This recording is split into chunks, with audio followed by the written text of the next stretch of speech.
Eu quero dizer do prazer que é aqui estar acolhendo o Joelmir. É um amigo muito querido de outra etapa da minha vida, né? Que foi a etapa que eu passei no Cariri cearense, né? Na Universidade Federal do Cariri. Joelmir, para mim, é a prova provada de que a formação acadêmica não diz muita coisa das pessoas, né? Eu me lembro como se fosse hoje, né, quando eu enviei para Joelmir o link de uma inscrição em um novo mestrado que estava rolando ali na Universidade Federal, e Joelmir, com muita tranquilidade, me falou, mas veja que eu não sou formado, não tenho graduação, né? Eu fiquei absolutamente de pedra, né? Porque para mim, Joelmir já tinha graduação e talvez até já mestrado, né? Mas, como eu disse, né, as formações acadêmicas pouco dizem das pessoas, muito pouco, né? E vocês se darão conta disso ao começar a escutar o Joelmir e a trajetória dele. Valéria fez referência a isso, eu queria começar deste ponto, tá? Antes de chegar na escolha da profissão, até porque eu acho que a profissão, eu não escolhi a profissão, ela me escolheu. E me escolheu muito lá atrás. Eu venho de uma trajetória que mistura muito da militância nos movimentos sociais, nos movimentos, desde o movimento estudantil, o movimento comunitário, depois uma passagem pelo movimento Sem Terra, uma grande escola, e foi exatamente o momento em que eu largo o ensino, eu sou da época do segundo grau ainda, a gente não tinha ainda ensino médio, eu fazia segundo grau, faltava o último ano para terminar o curso técnico em contabilidade, estava na metade do ano, e eu largo tudo. Recebi um convite de um amigo para participar de uma atividade do Movimento Sem Terra, que estava chegando aqui no Ceará, no final dos anos 80, e eu vou para esta atividade, no sertão central aqui do Ceará, a região mais castigada pela aridez, pela escassez de chuva, mas também a região que pariu Antônio Conselheiro. Então, é neste processo de militância, de engajamento nos movimentos sociais, que eu vou me forjando, que eu vou aprendendo, inclusive aprendendo a lidar com políticas públicas. E aí eu vou para esse encontro do Movimento Sem Terra e saio do encontro com uma certeza, né, que ali deveria ser a minha próxima escola. Passei 3 anos na militância no movimento e foi uma grande escola, aprendi muito, aprendi inclusive as contradições do movimento, e essa maturidade foi importante, né, saber lidar com isso e saber entender isso sem ufanismo, sem paixão, fazendo as críticas internas necessárias, foi um exercício muito legal. Então, eu começo a lidar com o campo de políticas públicas e a exercitar a gestão social, que eu nem sabia que existia enquanto conceito, aliás, nem existia ainda, né, ainda estava sendo construído ali, mas a gente já fazia gestão social sem saber que isso tinha um apelido. Eu nunca perdi muito tempo tentando definir o que era o quê. Né? Eu sabia o seguinte, que o que estava sendo feito, o que eu estava me dispondo a contribuir para fazer, naquele momento era o que tinha que ser feito, ou pelo menos era o melhor que eu podia fazer, o melhor que a minha humanidade me permitia fazer. Bom, e aí neste intervalo, neste meio tempo, eu vou tendo contato também com a educação popular. Eu saio do Movimento Sem Terra, sou convidado, de novo, um presente do universo. O PNUD, o Programa das Nações Unidas para o Desenvolvimento, estava montando uma equipe de assessoria, de consultoria para trabalhar com agricultores de perímetros irrigados no Vale do São Francisco.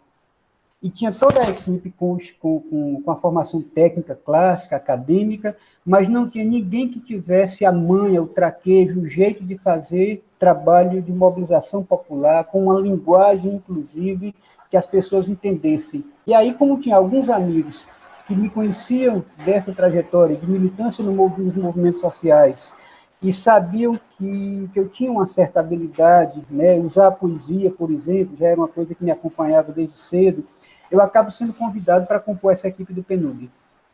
Então, eu saio de uma militância no Movimento Sem Terra para uma consultoria num organismo internacional, sem ter formação, sequer sem ter ensino médio, sem ter segundo grau.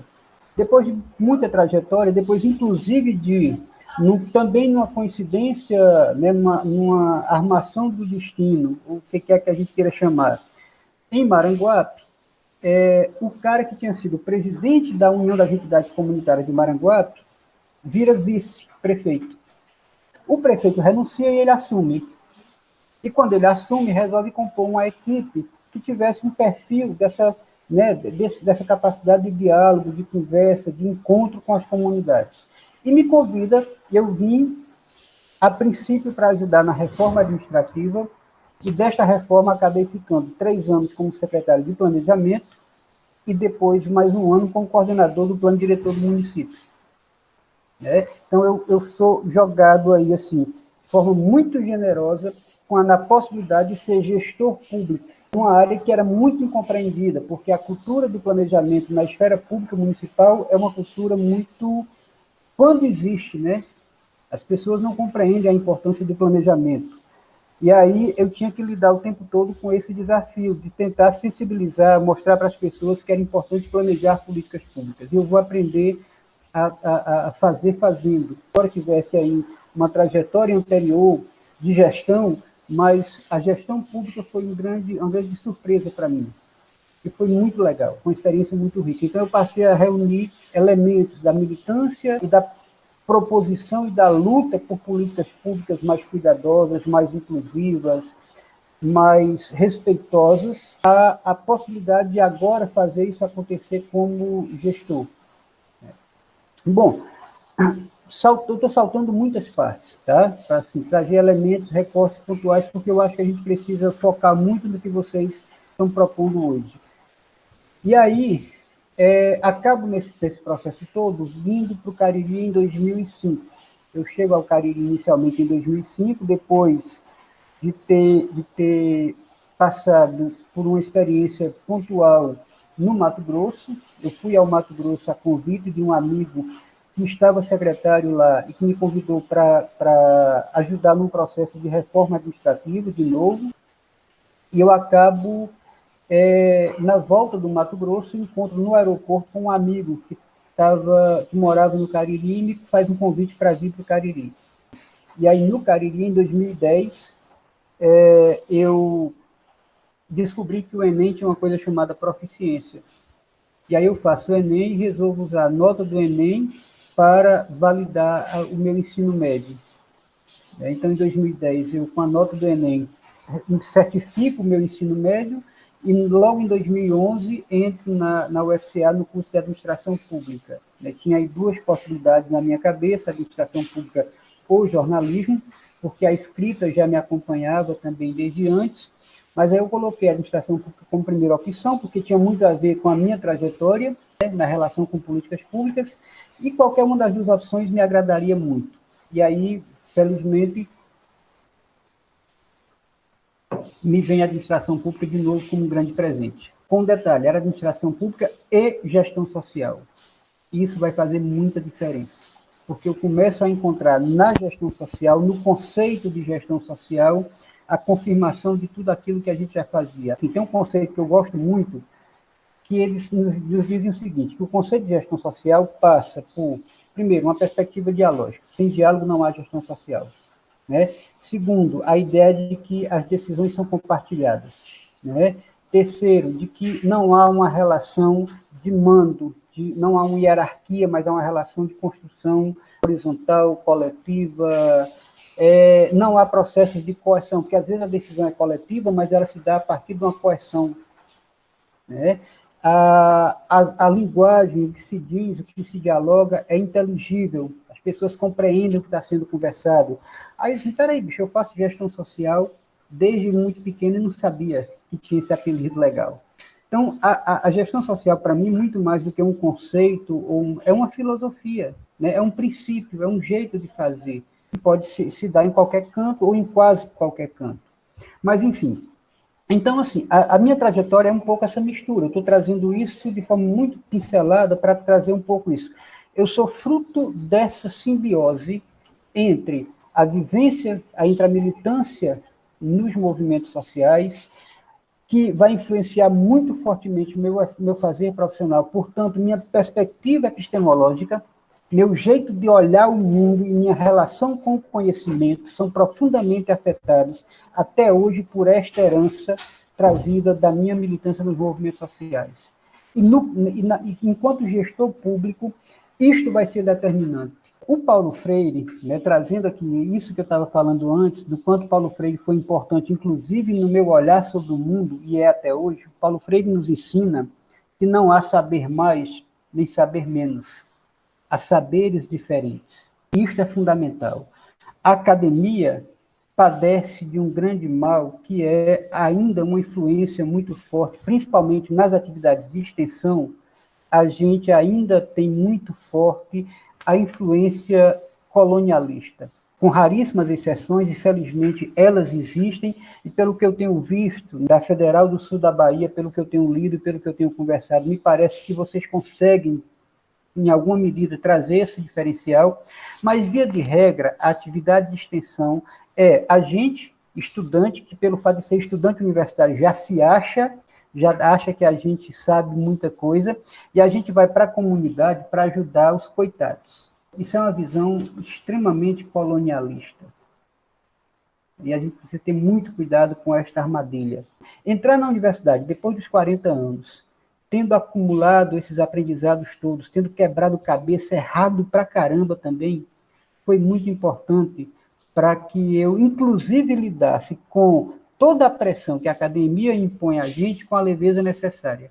Nesse processo, já no Cariri, em 2010 também, a gente resolve aqui, juntando um grupo de amigos, né, e amigas, a gente resolve criar uma organização chamada Escola de Políticas Públicas e Cidadania Ativa, que é uma organização da sociedade civil, sem fins lucrativos, e em 2011, nos 90 anos de nascimento de Paulo Freire, a gente decide realizar a primeira Semana Freiriana do Cariri. A princípio era só Semana Freiriana do Cariri, não tinha o primeira antes. E a gente, já com o processo bem adiantado, a gente, rapaz, vamos chamar de primeira, porque isso vai nos criar a necessidade de ter a segunda, a terceira, e por aí foi. E nesta brincadeira, a gente está indo este ano para a 7ª edição, né, celebrando o centenário de Paulo Freire, e a Semana Freiriana, que não é o único projeto da EPUCA, a gente tem várias outras atividades, principalmente no audiovisual, um projeto lindo chamado Ponto Doc, que exibe documentários. A gente participou, Valéria participou com a gente em alguns desses momentos, exibe documentários, depois a gente vai conversar com as pessoas sobre esses documentários. Nós fizemos já edições em universidade, em escola, em comunidade rural, em comunidade quilombola, em comunidade da periferia, enfim, tem sido uma experiência muito legal. E tem um outro projeto mais novo, mas também no audiovisual, que é lindo, que é o Oitão de Cinema. O Oitão de Cinema leva cinema, aí não é documentário, é filme mesmo, para comunidades rurais que nunca viram uma tela de cinema. E por que o nome é Oitão? Porque como a gente não tinha grana para comprar telão, aquela estrutura toda de cinema, a gente usa o oitão, o pé direito elevado das casas grandes do interior para projetar. O oitão vira tela. Então a Escola de Políticas Públicas é isso, e nesse trajeto vai surgir em 2015 para 2016, eu sou contratado pelo IICA, pelo Instituto Interamericano de Cooperação para a Agricultura, é um organismo ligado à OEA, para uma consultoria com comunidades rurais aqui no Cariri Oeste, que é um dos recortes do Cariri cearense. E deste trabalho nasceu, além de um livro que tem 2 capítulos escritos por mim e pela professora Roberta Piancó, nasceu também um fórum de comunidades rurais do Cariri Oeste, que reúne hoje mais de 100 comunidades. E essas 100 comunidades se reuniam antes da pandemia a cada 3 meses. Eu mesmo, depois de encerrar o meu contrato com o IICA, eu continuei acompanhando o fórum de forma voluntária, e o momento mais bonito, imagine um encontro que tem 300 pessoas, porque são mais de 100 comunidades, e 3 pessoas por comunidade, em média. São 300 pessoas que o café da manhã é compartilhado. Cada comunidade traz aquilo que tem, que produz. A melancia, o melão, o bolo caseiro, o pão caseiro, enfim, o suco de alguma coisa, cada comunidade traz, e a gente faz uma grande ceia compartilhada. Tem uma dimensão simbólica aí, que é algo, a ideia da partilha, da comunhão, um café da manhã que dura quase 1 hora, porque mesmo com muito planejamento, a gente não consegue. Enquanto as pessoas estão tomando café, tem gente fazendo performance poética, tem sanfoneiro da própria comunidade tocando, enfim, é uma grande celebração da vida, para depois a gente ir conversar sobre as pautas que são de interesse comum dessas 100 comunidades. Ali a gestão social pulsa viva, sabe? E eu estou no meio disso. Né? O Rubem Alves dizia que a gente deveria fazer cursos de escutatória. Tem um monte de curso de oratória por aí, né? Mas a gente não é ensinado a escutar. Né? E escutar não é ouvir, né? Escutar é aqui, né? É no coração, é na capacidade de acolher. Eu não preciso concordar com você. Eu tenho algumas dificuldades. Eu não consigo dialogar, por exemplo, com quem defende tortura, porque eu vi amigos mais velhos do que eu, não vivi a ditadura, né? Eu nasci em 69, mas eu tive o privilégio de conviver com pessoas mais velhas que tinham sofrido a ditadura.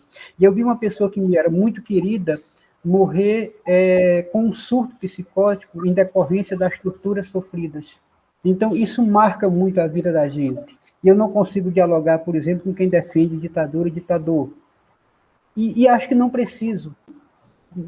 Tem coisas que não dá para a gente dialogar, mas o diálogo sempre foi algo muito presente em mim. Isso vale para alguém que tem uma posição política, por exemplo, muito oposta a mim, ou que tem uma formação, um domínio da língua formal muito rebuscado. Isso vale para o diálogo com o analfabeto, por exemplo, com a pessoa não escolarizada. Eu vou fazer um parênteses aqui, porque essa história para mim é muito importante. Quem me ensinou a ler foi um analfabeto de pai, mãe e parteira. Eu estudava aí numa comunidade rural, em Madalena, na comunidade chamada Cajazeiras, e entre o grupo escolar, na época a gente chamava de grupo escolar, e a casa de meus pais, tinha uma distância de 1 légua. Para quem não sabe o que é 1 légua, são 6 quilômetros. Que a gente fazia a pé, porque não tinha, evidentemente, transporte escolar, nem tinha merenda escolar. Então, a gente voltava 11 da manhã da escola, fazendo esse percurso a pé, com muita fome. No meio do caminho, exatamente na metade desse trajeto, ficava a casa de meu avô paterno, porque eu sempre tive uma relação de muito afeto. E voltando do grupo escolar, meu avô estava sentado no alpendre de casa, como ele dizia lá no sertão, pastorando a mamona que ele tinha colocado para estalar, para secar. Aí ele me chamava, um sol retado, eu com uma fome danada, ele me chamava assim, meu filho, aí me botava no colo e pedia, meu filho, conte para mim uma história do seu livro da escola. E eu ia ler para meu avô as histórias de Pedro Malazarte, o reformador do mundo. E ler para meu avô me gerava um encantamento. Né, me fez gostar de ler, porque não se aprende se não for pelo encantamento e pelo afeto. Não há aprendizagem sem ludicidade, eu estou convencido disso. Eu tenho muita coisa para aprender ainda, mas algumas coisas eu já me convenci. E uma delas é isso. A pedagogia do afeto é fundamental. Da mesma forma que a escuta, da mesma forma que o diálogo. Eu não preciso concordar com o que você diz, mas eu não tenho o direito de negar o seu direito de dizer o que você pensa. Isso não é um exercício fácil, sabe, gente? Especialmente nesses tempos tem sido muito difícil. Mas o fato é o seguinte, é que foi nesse contato com meu avô, com a afetuosidade do meu avô, com meu pai, eu sentava e ia ler para o meu pai os cordéis. Então, quem me ensinou a ler cordel foi meu pai, que também era analfabeto. Nós não podemos fazer política pública sem escutar as pessoas. Por mais inteligente, por mais iluminado e por mais bem intencionado que seja o gestor público, sem esta capacidade de escuta não se faz políticas públicas. Política pública que não nasce do diálogo, da escuta, ela pode se tornar uma grande violência. Belo Monte que o diga, Castanhão aqui no Ceará que o diga, as barragens do Rio São Francisco que o digam. Tem um livro que eu não sei se vocês conhecem, que é Epistemologias do Sul, organizado pelo Boaventura Souza Santos e pela Maria Paula Menezes. E no prefácio desse livro, eles dizem, este livro procura dar resposta a estas perguntas. Ele faz uma série de perguntas antes, né, sobre a epistemologia, partindo de duas ideias. Primeiro, que não há epistemologias neutras, e as que reclamam sê-lo são as menos neutras.